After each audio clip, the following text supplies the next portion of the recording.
It's either one, sin, could be sin, remember that's another whole other topic and a whole other class, or it just could be that they really feel ill-equipped and they don't want to tell you that they feel ill-equipped, so they come up with an excuse, there's a sale at Kohl's, there's, my foot hurts, Baseball game. Baseball game, yes, yeah. It's my birthday.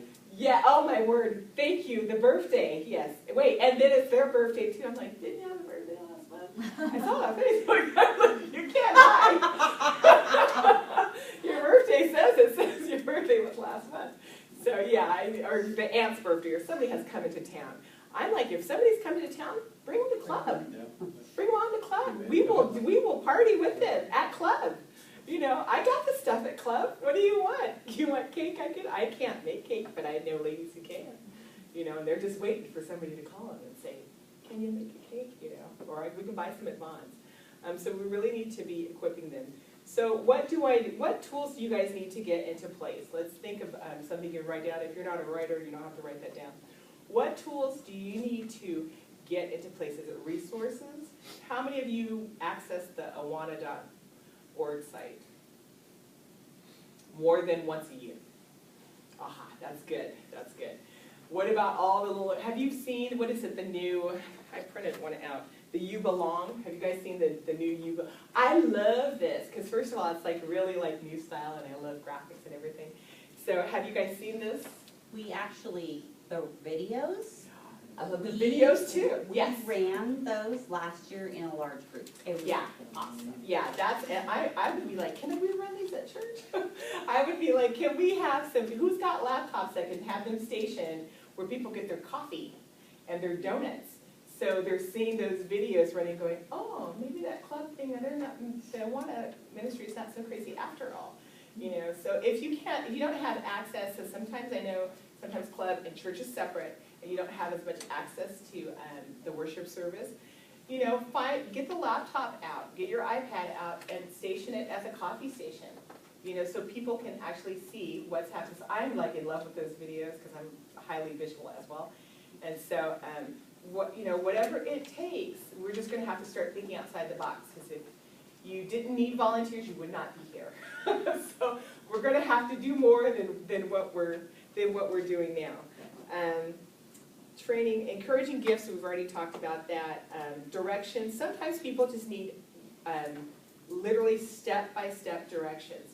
And so inside of my folders, and my friend did not get a chance to get it to me because I asked her to send it to me. That was something I did at the last second, shouldn't have done that. I said, can you send me the little thing I used to give, the little step-by-step directions. Welcome to our club, so glad you're here. Even if they've been there 10 years, welcome to our club, so glad you're here. When your sparks come in for club, this is what you're going to do. 1, tell them, some people really need everything written out. 1, hi, blank, I'm so glad you're here. Do you have your handbook today? Oh, what did you do this weekend? Like, are you at your mom or dad's? Because sometimes that's really important. Are you at your mom's? Because you might have your stuff, or vice versa. Are you at your dad's?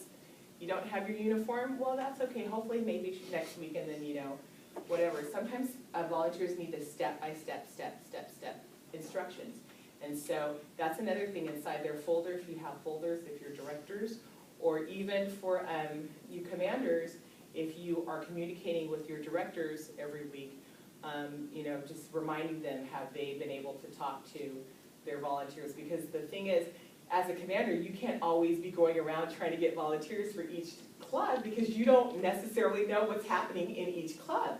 Because sometimes us as directors don't always communicate to the commanders. I know that's not happened to any of you guys, but that does happen to some people at clubs. So that's one of the things that we really want to do with just the communication. And so I think you will get more volunteers if we communicate more. Let's see. So just doing the action step for that and the directions, and then the last two, support your team and gather them together often. Everybody is so busy. This is from the book, and I'm just going to skip that because that's sometimes hard to do. I'll be honest, we only did it once a year, Christmas and at the end of the year. So we only got together as a club with my volunteers twice a year. but I was always quick to put something in their folder, leave something there, you know, find out where their car was, do something to their car, just so that they feel like they are wanted and that they are needed, because they are needed. We need them, let's be honest. And that's the way that God has created us to work in community, where we can't be lone rangers and work by ourselves. We actually have to, you know, it would be easier if we could just all do it ourselves, but that's not the way that God has created things, where we have to actually work with the group. And then lead by example. So this is my only part I'm going to not, I guess, strongly encourage any of the commanders. You guys need to go to clubs, you know, and work that club a little bit. Not the whole night, but you can go say verses in Sparks or Cubbies. Or I had one commander who was awesome. He actually came in and volunteered. He goes, do you have any, because you know we like to do a lot of acting, do you have any parts for me to play?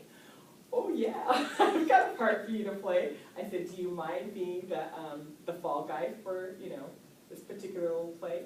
And he goes, no, not at all. The kids talked about that for months, how Commander Parcher came in and was the silly man. They love that. And parents were like, oh my goodness, look at the commander. He's got all this crazy stuff on. So we really, as if you're a commander or director, you know, if you're a director, don't always give that hard to work with kid to the lady you know who will always take him.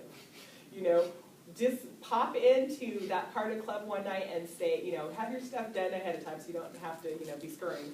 And say, okay, I'm going to be working with Johnny tonight. And, you know, as soon as they pick up their mouth off the floor. What, somebody wants to come work with Johnny? Yes, and you know, Johnny's over there bouncing off the wall. Just go on over there and, you know, love Johnny and give him, hopefully he gets a pass a verse, and if he doesn't, that's okay too. So you do things like that more and more, and you will, God actually will honor that by bringing you more people. And I don't even know how to say how that works, but we just really need to be more open to that. So I'm going to rush through this now so we can actually start. They're like, no, we're getting up to leave. So I guess maybe in teams of 2 and 3, so you guys are going to have to get up and move around a little bit. We are going to have one person that's going to be the lead. They're like, no. One person's going to be the lead, and then the other 2 people are going to be people in church. And you guys are going to practice. Practice asking someone, would they be interested in coming to club, whatever night you have, and volunteering for, I always like to say, volunteer for about 10 minutes or so. Now, that might be a stretch.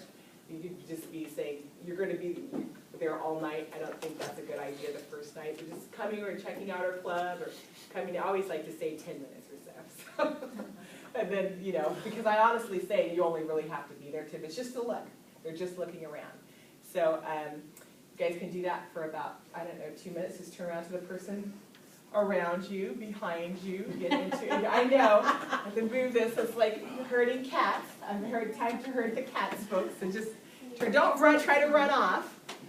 And how many of you, be honest, because this used to be me, how many of you don't like to ask for volunteers? Yeah, you don't like to ask for volunteers. You just want them to come to you. Yeah, that's not going to happen.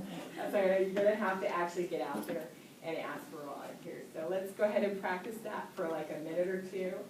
And I guess you guys can join together. I'm just like, hello. Cindy. will you introduce yourself? Nice to meet you.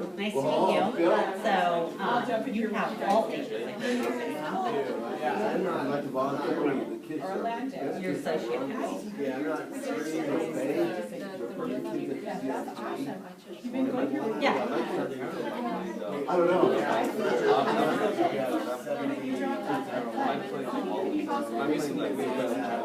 Anyone trying to see if I That's good because I don't think I've ever had an associate pastor come. So thank you for being here.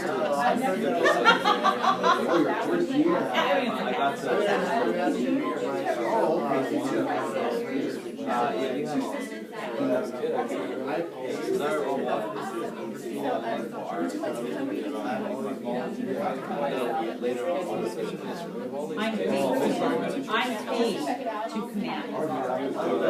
And that. I mean, part-time. So, okay, so which part do you want?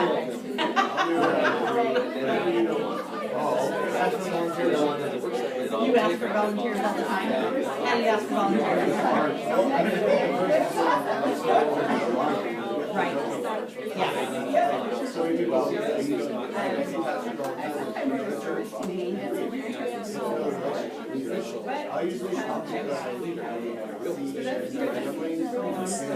See them respond to that.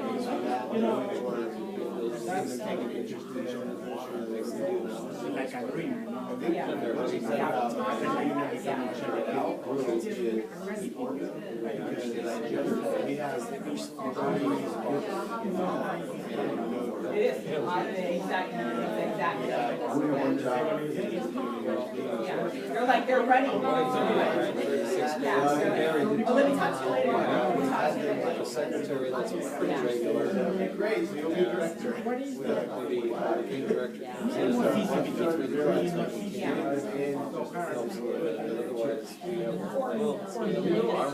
I, manning, that's my friend team, heavy tonight.